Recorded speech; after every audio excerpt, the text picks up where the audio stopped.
2 Chronicles chapter 23. In the 7th year, Jehoiada strengthened himself, and made a covenant with the captains of hundreds, Azariah the son of Jeroham, Ishmael the son of Jehohanan, Azariah the son of Obed, Maaseiah the son of Adiah, and Elishaphat the son of Zichri. And they went throughout Judah, and gathered the Levites from all the cities of Judah, and the chief fathers of Israel, and they came to Jerusalem. Then all the assembly made a covenant with the king in the house of God. And he said to them, Behold, the king's son shall reign, as the Lord has said of the sons of David. This is what you shall do.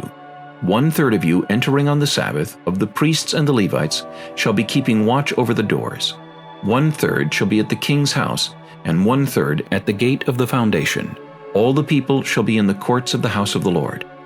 But let no one come into the house of the Lord except the priests and those of the Levites who serve. They may go in, for they are holy.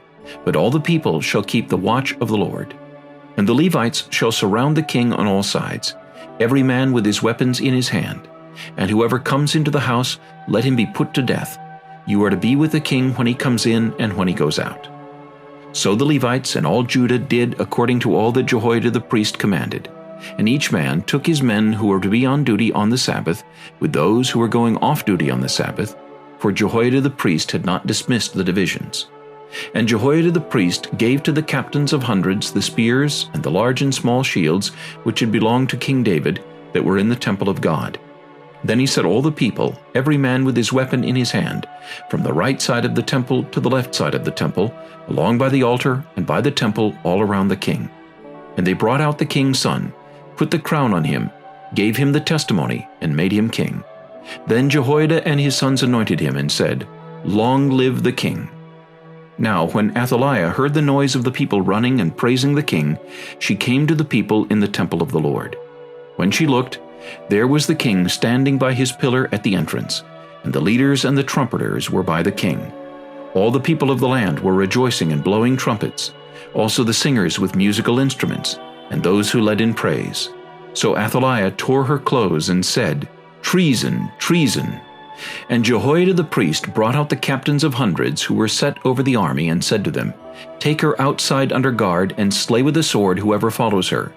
For the priest had said, Do not kill her in the house of the Lord. So they seized her, and she went by way of the entrance of the horse gate into the king's house, and they killed her there. Then Jehoiada made a covenant between himself, the people, and the king, that they should be the Lord's people. And all the people went to the temple of Baal and tore it down. They broke in pieces its altars and images, and killed Mattan the priest of Baal before the altars. Also Jehoiada appointed the oversight of the house of the Lord to the hand of the priests, the Levites, whom David had assigned in the house of the Lord, to offer the burnt offerings of the Lord, as it is written in the law of Moses, with rejoicing and with singing, as it was established by David. And he set the gatekeepers at the gates of the house of the Lord, so that no one who was in any way unclean should enter. Then he took the captains of hundreds, the nobles, the governors of the people, and all the people of the land, and brought the king down from the house of the Lord. And they went through the upper gate to the king's house, and set the king on the throne of the kingdom. So all the people of the land rejoiced, and the city was quiet, for they had slain Athaliah with the sword.